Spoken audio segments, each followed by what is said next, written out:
네, 오늘은 사도행전 13번째 시간입니다. 사도 바울의 1차 전도 여행이라는 제목으로 말씀 나누도록 하겠습니다. 제가 처음 사도행전을 공부했던 때가 이 초등학교 6학년 때였습니다. 그때 성경고사 대회를 준비하면서 이 구약과 신약 이 전반을 공부할 수 있었는데, 그때 사도 바울의 1차, 2차, 3차 이 전도 여행의 순서를 다 암기를 했습니다. 그리고 그때 암기했던 것들이 지금도 다 기억하고 있어요. 그래서 제가 나눠드린 이 프린트물에 적혀 있죠. 1차, 2차, 3차 차례대로 있는데, 1차가 안실구보 비루 더루이비 보앗안, 그 다음에 2차가 안더갈드 빌데베 아고게네안, 3차가 에마드밀 바두가엘. 이 정도는 보니까 암기하고 있으면 초등학교 때는 몰랐는데 지나고 나니까 굉장히 도움이 많이 됩니다. 이것들이 왜 중요하냐면, 그 사도 바울이 쓴 13 서신들이 이 전도여행 중간중간에 쓰여진 것들입니다. 이제 1차 전도여행 끝나고 갈라디아서가 쓰여져 있고, 2차 여행 전도여행을 마치고 또 2권을 쓰고, 3차 여행을 마치고 또 책을 3권을 쓰고, 그리고 로마로 갈 때, 그리고 옥중에서, 그래서 이 사도 바울의 13 서신을 이해하는데 이 몇 차 전도여행인지, 그리고 무슨 사건이 있었는지를 알아두는 것이 이 서신을 이해하는데 굉장히 도움을 많이 줍니다. 그래서 이런 상황이 있었기 때문에 이런 서신을 쓴 거구나 라는 게 이해가 됩니다. 제가 그래서 1차, 2차, 3차 전도여행의 그 앞글자, 그 지역의 앞글자만 따가지고 이렇게 암기를 했는데, 오늘 지도를 보시면서 이렇게 차근차근 따라가시면 쉽게 이해가 되실 줄 믿습니다. 그래서 오늘은 사도 바울의 1차 전도여행을 쭉 한번 살펴보면서 주요 사건들과 또 그 사건들의 의미를 한번 살펴보고자 합니다. 이 사도 바울이 1차 전도여행을 어디서 시작하냐면 안디옥에서 시작을 합니다. 자, 성경에 안디옥이 2군데 나오는데, 1차 전도여행 때 안디옥은 수리아 혹은 시리아 안디옥입니다. 자, 안디옥에서 시작해서 안디옥으로 끝나는 것이 1차 전도여행입니다. 자, 처음 간 곳이 구브로고요. 구브로에서 이 사울이 바울로 이름이 바뀌게 됩니다. 자, 그 다음 갈라디아 지방인 버가로 갑니다. 지도를 한번 보시면서 확인하시면서 들으시면 이해가 더 잘 되실 것입니다. 자, 버가를 갔다가 이제 위쪽으로 넘어갑니다. 그 다음에 이게 왜 중요하냐면, 버가에서 이 비시디아 안디옥으로 가려면 큰 산맥을 넘어야 합니다.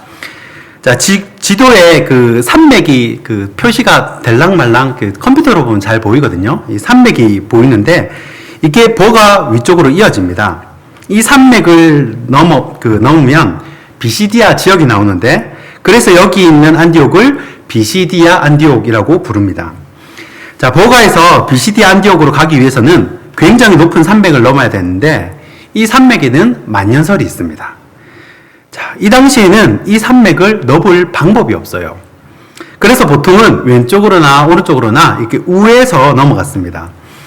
자, 이 산맥을 그대로 넘어간다는 것은 사실은 굉장히 위험한 일이기 때문입니다. 자, 그런데 사도 바울은 그 일행들과 우회해서 비시디아 안디옥으로 넘어가는 것이 아니라 바로 그냥 넘어가려고 했습니다. 그래서 이때 누가 돌아가냐면 마가가 돌아갑니다. 자, 1차 전도여행에는 마가, 바나바, 그리고 이 바울, 이 3명이 전도여행을 하는데, 이때 마가가 돌아갔다고 나옵니다. 그래서 어떤 사람들은 이 산맥 때문에 너무 힘드니까 돌아갔다라고 하는데, 아주 틀린 말은 아니라고 생각을 합니다. 왜냐하면 이 마가는 굉장히 부유한 집안의 사람이었습니다. 이 마가의 다락방, 그러니까 120명의 사람들이 한꺼번에 들어갈 수 있는 홀을 가지고 있었던, 한꺼번에 예배 드릴 수 있는 그 정도 공간에 집을 가지고 있었던 사람이 바로 마가입니다. 더군다나 그 예루살렘, 그 비싼 땅에. 그러니까 이 마가는 굉장히 부유하게 자란 사람 중 한 사람입니다. 그러니까 고생을 모르고 자랐겠죠. 그런 사람이 이 만년설이 덮인 이 산을 샌들 하나 신고 넘는다는 것은 상상하기가 힘들 것입니다. 자, 그런 이유가 하나 있을 것이고, 그것보다 더 큰 또 다른 이유가 있습니다. 자, 마가와 사도 바울 사이에 신학적 견해가 같지 않았을 거라는 이유입니다. 자, 그것을 뒷받침해 주는 구절이 바로 골로새서에 나옵니다.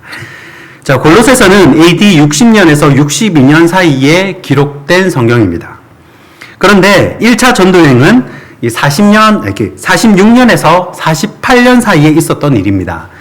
그러니까 몇 년 전입니까? 한 적어도 13년, 14년 전 일입니다. 자, 1차 전도 여행이 있고 한 13년이 지난 후에도 이 마가는 이랬다는 거예요.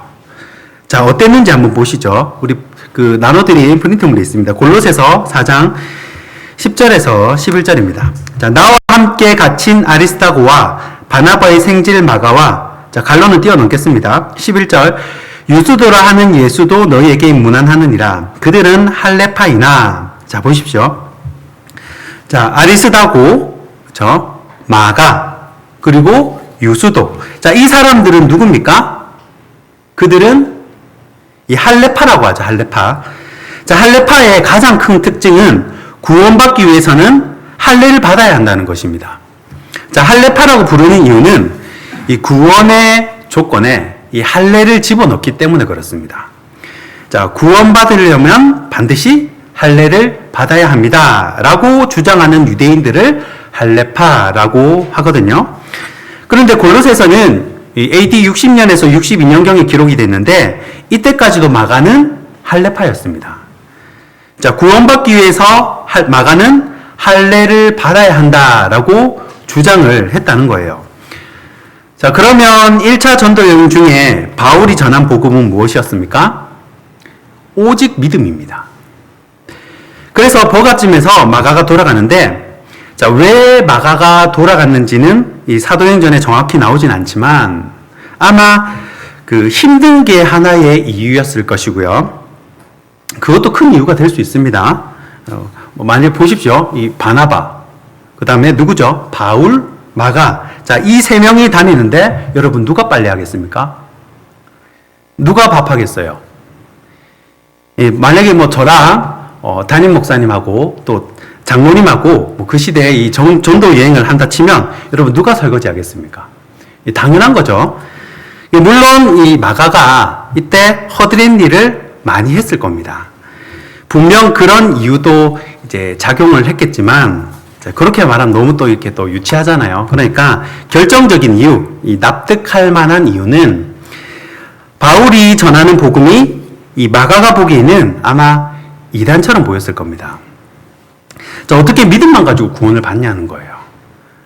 제가 믿습니다. 요 한마디만 딱 해가지고 구원을 받을 수 있냐는 겁니다. 말이 안 된다고 생각하는 게 바로 할레파의 주장이에요. 그런데 마가는 60년에서 62년까지 할레파라는 소리를 들은 것으로 봐서는 이 1차 전도여행을 했던 47년경에 이 마가는 바울이 전하는 복음이 부딪혔을 거예요. 마음에 들지 않았을 겁니다. 자, 그 이유가 크지 않았을까? 추측을 하면서 이제 마가는 예루살렘으로 돌아가고, 자, 이 산맥을 넘는 사람은 바나바와 바울만 이 산맥을 넘게 됩니다. 자, 그래서 비시디아 안디옥, 이고니온, 루스드라, 더베까지 갔다가 여러분 이 지도를 보시면요, 더베에서 조금만 더 오른쪽으로 가면 안디옥입니다. 보이시죠? 조금만 더 오른쪽 밑으로 가면 안디옥이에요. 그러니까 수리 안디옥으로 바로 돌아올 계획이라면 더베에서 그냥 안디옥으로 바로 내려오는 것이 훨씬 더 효율적입니다.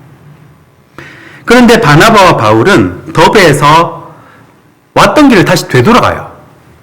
루스드라, 이고니온, 안디옥, 버가. 자, 그런데 이 버가에서는 이 안디옥으로 가는 배가 없거든요. 배가 없습니다. 그래서 아탈리아로 가서 배를 타고 돌아오는 것이 바로 1차 전도 여행입니다. 자, 1차 전도 여행에서 기억해야 할 것은, 자, 구브로에 먼저 갔었고요. 사실 구브로는 이 바나바의 고향이다라고 알려져 있습니다. 그 다음에 버가에서 마가가 돌아갔고요. 그 다음에 비시디아 안디옥, 이고니온, 루스드라, 더베까지 갔다가 다시 돌아오면서 이 전도했던 지역을 되돌아보는 것이 1차 전도 여행의 특징입니다. 자, 그냥 한번 쓱 지나가고 가는 게 아닙니다. 자, 이걸 강조하는 이유가 뭐냐면 이 틀이 깨어진 것이 바로 2차 전도 여행이에요. 원래 이제 한번 갔다가 한번 전도했다고 끝나는 게 아니라 다시 한번 더 방문하는 거예요.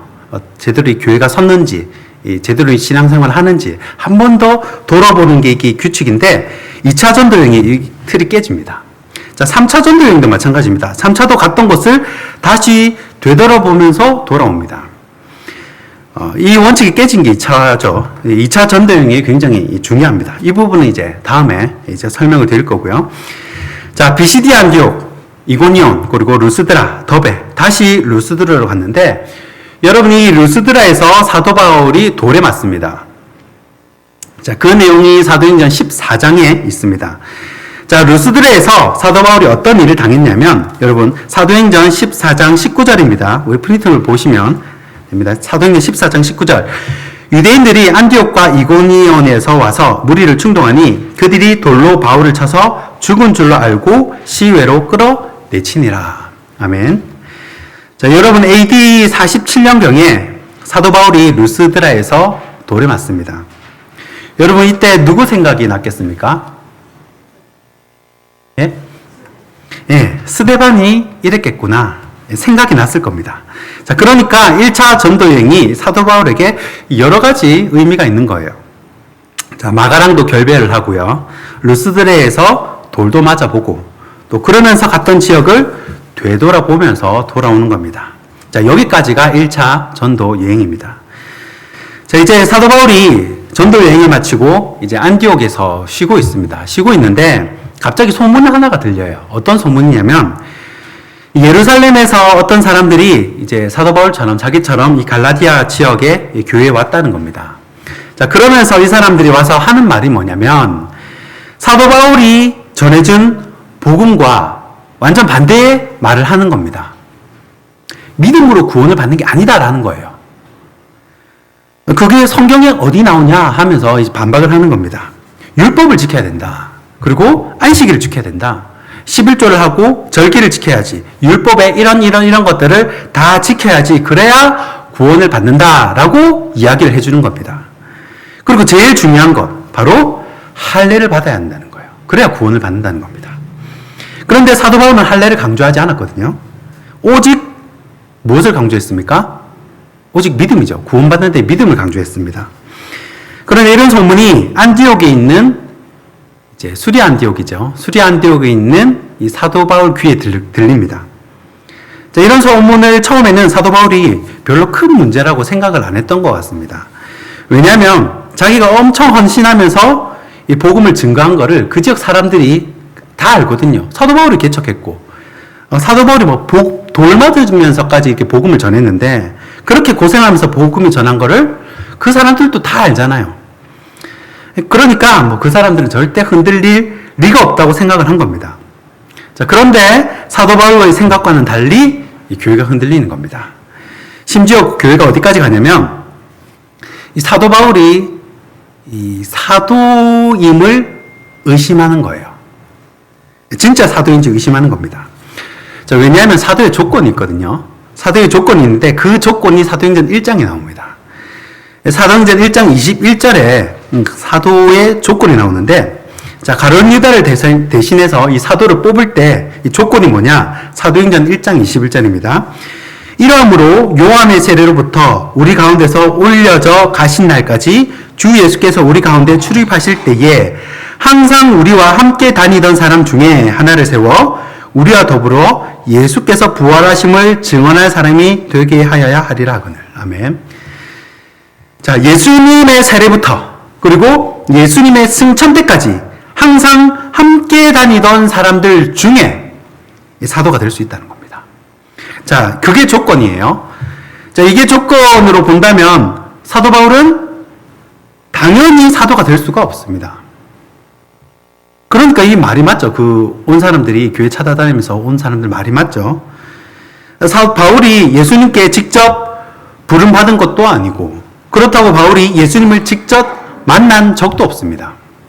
그러니까 어떻게 사도가 될 수 있냐는 거예요. 그러니까 그 사람 말 믿지 마라. 내 말을 더 믿어라. 나는 베드로가 보낸 사람들이다. 내가 더 권위 있다는 것을 드러내면서 갈라디아 지역의 교회들을 흔드는 거예요. 자, 구원은 믿음으로만 얻을 수 있는 게 아니다. 율법을 지켜야 한다. 이렇게 가르친다는 이 소문이 나니까 이 안디옥에 있던 바울이 화가 난 겁니다. 그래서 보낸 편지가 갈라디아서입니다. 그래서 감정에 격해가지고 보낸 편지가 느껴집니다. 이를 보면 필체 자체가. 그래서 갈라디아서의 기록 내용에 이런 게 있는 거예요. 구원은 믿음으로 받는 게 맞습니다. 율법으로 얻는 것이 아닙니다. 또 하나가 나는 사도가 맞습니다. 나는 사도라 이렇게 외치는 장면이 나오거든요. 자신의 사도권을 굉장히 강하게 여러 번 강조하는 게 이 갈라디아서의 특징입니다. 자, 그런데 감사하게도 이 갈라디아 지역에 세워진 교회들을 어지럽혔던 거짓 교사들이요, 이 안디옥에 있는 사도 바울한테 직접 찾아옵니다. 그래서 이 안디옥에서 이 사도 바울하고 정면으로 이렇게 있습니다. 충돌을 해요. 붙는 거죠. 이 사도 바울도 한석경 하지 않습니까? 그래서 바울이 이방인이 구원받으려면 믿음만 있으면 되냐? 아니면 믿음 외에 율법이 필요하냐? 자, 이 문제를 한번 이게 그냥 넘어가면 안 되겠다. 짚고 넘어가겠다. 요 문제는 내가 반드시 짚고 넘어간다. 이 생각을 해요. 그래서 이 안디옥에 있던 이 사도 바울이 거짓 교사들과 한번 부딪히고 나서 이 사건을 예루살렘에 있는 예루살렘 공의회에 이 안건을 상정을 합니다. 거기가 모교회잖아요. 그래서 그 예루살렘 교회의 이 사도님들 그리고 장로님들 이 문제를 한번 결정해 주십시오 하고 이 안건을 상정을 합니다. 이때가 AD 49년입니다.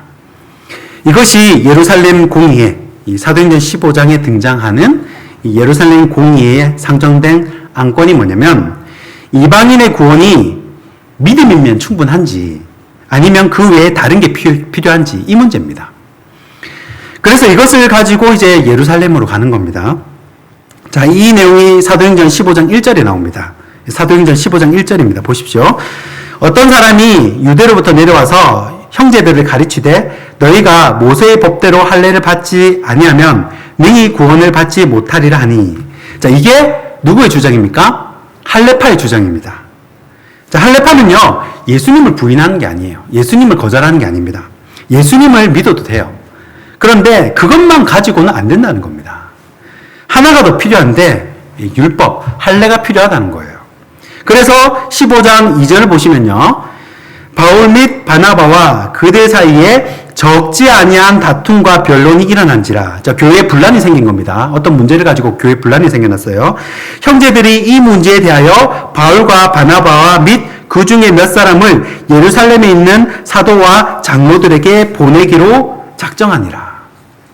자, 그래서 이것이 최초의 종교회의가 됩니다.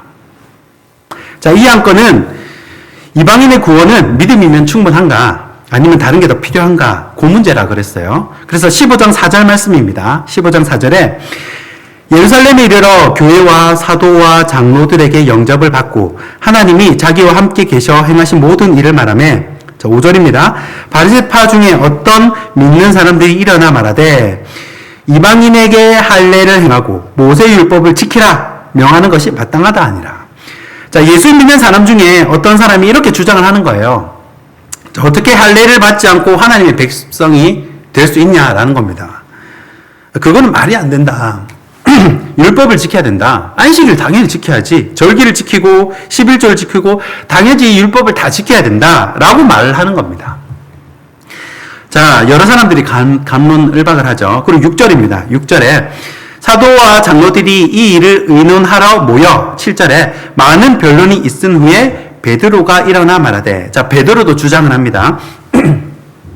베드로가 뭐라고 주장하냐면 아니 이방인들한테도 복음을 전해봤는데 할례를 안 받았는데도 막 방언을 하고 성령이 부어진 것을 제가 봤습니다. 이렇게 주장을 해요. 이런 주장이 막 오고 가는 거죠. 이때 이런 여러 주장을 한 번에 잠재운 사람이 있습니다. 딱 이렇게 다 이렇게 한 방에 잠재운 사람 누구겠습니까? 예? 야곱요? 아, 그 사람 한마디에 다들 순종하고 따르는 거예요. 자, 누구냐? 이 15장 12절입니다. 15절 12절 온 무리가 가만히 있어 바나바와 바울이 하나님께서 자기들로 말미암아 이방인 중에서 행하신 표적과 기사에 관하여 말하는 것을 듣더니 13절 말을 마침에 누구요? 야고보가 대답하여 이르되 형제들아 내 말을 들으라. 자, 여기서 야고보는요 요한의 형제 예수님의 제자 야고보가 아닙니다. 이 야고보서의 저자 예수님의 친동생 야고보예요. 친동생. 그러니까 이 야고보가 이 전승에 의하면 당시 예루살렘 교회의 당회장이었습니다. 이 최고 리더. 그 야고보가 말을 하는 겁니다. 자, 본문에는 없지만요. 아마 야고보가 이렇게 말하지 않았을까 이 생각이 됩니다. 자, 이게 의논이 말이 공방이 오고 갑니다. 할례를 받아야 합니다. 그런데 한쪽에서는 아닙니다. 믿음이면 됩니다. 그리고 율법을 지켜야 됩니다. 그런데 반쪽에서는 아닙니다. 율법이 중요한 게 아닙니다. 이렇게 시끄러워요. 이때 예수님의 친동생 야고보가 딱 일어나서 한마디 하는 겁니다. 이 머리를 걸쩍걸쩍거리면서 우리 형이 그러던데 이러면 이제 끝나는 거예요. 형님이 그랬다는데 무슨 할 말이 더 필요가 없는 거죠. 그래서 야고보가 이 모든 문제를 한 방에 딱 정리를 해줍니다.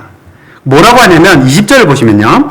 구원은 오직 믿음이다. 구원은 오직 믿음이다. 그러나 우상의 더러운 것, 음행, 목매어 죽인 것, 피는 멀리하라. 자, 이것은 사실 이교도의 제사의식과 관계가 있는 것들입니다. 자, 49년 최초의 예루살렘 종교회의의 결론이 뭐냐면 유대인의 구원과 이방인의 구원은 동일하며 또 이방인도 예수 그리스도로 믿음으로 구원을 받는다 라고 결정이 됩니다. 자, 할례를 받을 필요가 없다 라고 이제 결론을 내리는 거예요. 자, 이게 굉장히 큰 문제인 게 단순한 문제가 아닙니다. 자, 예를 들어서 여러분 여행 갈 때 해외여행 이제 가시면 해외여행 가서 제일 중요한 게 무엇입니까? 꼭 필요한 거, 제일 중요한 거, 해외여행 갈 때. 예? 예, 여권이죠. 당연히 여권입니다. 여권 잃어버리면 발이 묶여버립니다. 내가 누군지 증명해 줄 수 있는 게 여권이죠. 다른 나라 가가지고. 그러니까 내가 사람은 있어도 여권이 없으면 내가 누군지 증명이 안 됩니다. 사람이 있어도. 이 여권이 그렇게 중요한 거예요. 그래서 이 단기 선교 같은 거 하면 꼭 이제 20명, 30명 가면 이제 여권 사본을 다 이제 복사를 해 놓습니다. 복사를 해서 이제 간혹 꼭 이제 여권을 숙소에 두고 온다든지 아니면 여권을 잃어버리는 경우가 종종 생기기 때문에 미리 사본을 다 이렇게 복사를 해서 모아가지고 담당자 따로 보관하게 합니다. 자, 구약 성경에 보면요. 이스라엘 백성이 누군지 증명하는 것이 4가지가 나옵니다. 자, 이스라엘 사람들에게 당신이 누굽니까? 라고 물어보면 우리는 이런 사람입니다. 라고 이 자신의 이 정체성을 증명할 때 말하는 것이 4가지가 있다는 겁니다. 자, 첫 번째가 땅입니다. 땅. 이 가나안 땅에 자신들이 있다는 것은 하나님께서 이 아브라함, 이삭, 야곱에게 약속하셨던 바로 그 땅에 있다는 것을 의미합니다. 자, 그 땅에 그 약속의 땅에 있는 것 자체가 이 자신들이 하나님의 백성임을 증명하는 거예요. 두 번째가 성전입니다. 성전. 야, 하나님이 우리와 함께 계십니다. 그걸 어떻게 증명하냐? 성전은 우리한테 있잖아. 그렇게 증명을 한다는 거예요. 그리고 세 번째가 다윗의 왕입니다. 다윗의 왕이. 다윗의 후손이라는 거예요. 그래서 다윗의 언약을 통해서 그 후손이 계속해서 이스라엘을 다스린다는 것은 바로 하나님의 통치 아래에 있다는 것을 증명한다는 거예요. 마지막 4번째가 할례입니다. 자, 이스라엘이 하나님의 백성임을 증명할 수 있는 4가지. 땅, 성전, 다윗, 할례. 요 4가지입니다. 요 4가지. 이것은 이스라엘 백성에 있어서는 바로 여권과 같은 겁니다. 그런데 주전 586년에 자, 땅 빼앗깁니다. 그죠? 바벨론 포로로 다 잡히죠. 그리고 성전도 무너집니다.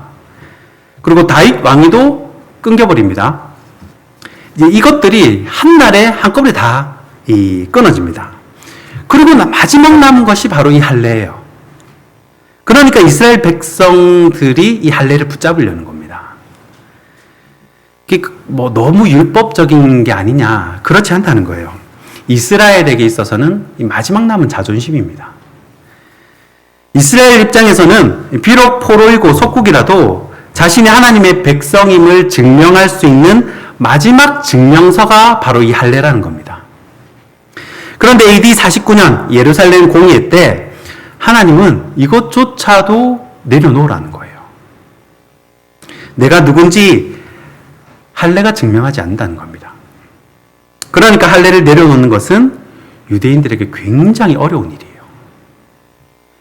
자, 여기서 제가 질문 하나 드리겠습니다. 자, 그러면 이스라엘 백성들이 하나님의 백성임을 무엇으로 증명하겠습니까? 자, 이스라엘에 땅도 없고 성전도 없고, 맞죠? 다윗 왕위도 끊어지고 할례도 없다면 이스라엘이 하나님의 백성이라는 것, 하나님이 그들과 함께 계시다는 것은 여러분 무엇으로 증명할 수 있습니까? 그것은 제가 이 설명절이 지나고 말씀을 드리겠습니다. 왜냐하면 그 답이 로마서에 있어요. 기가 막힙니다. 그 이유를. 자, 오늘은 여기까지만 하겠습니다. 다음 주 수요예배가 이제 사도행전 마지막 시간입니다. 오늘 했던 이야기를 이어서 이제 다음 주에 할 건데, 사도 바울의 마지막 모습은 어땠는지, 그리고 사도 바울도 진짜 수고하고 애쓰고 헌신했는데, 나중에 사도 바울의 말년을 보면요, 아무런 보상이나 위로를 받지를 못한, 어느 교회에서도 어떤 보상도 어떤 위로도 받지를 못합니다. 그래서 나중에 자기가 직감을 하잖아요. 내가 죽겠다. 이게 말년에 굉장히 경제적으로나 관계적으로나 굉장히 어려움을 겪습니다. 그때 사도 바울이 그런 섭섭한 마음, 그리고 아쉬운 마음으로 쓴 성경이 바로 빌립보서인데, 자, 그거는 이게 다음 주에 한번 나눠보도록 하겠습니다. 자, 오늘은 제가 기도하고 마무리하겠습니다. 기도하겠습니다.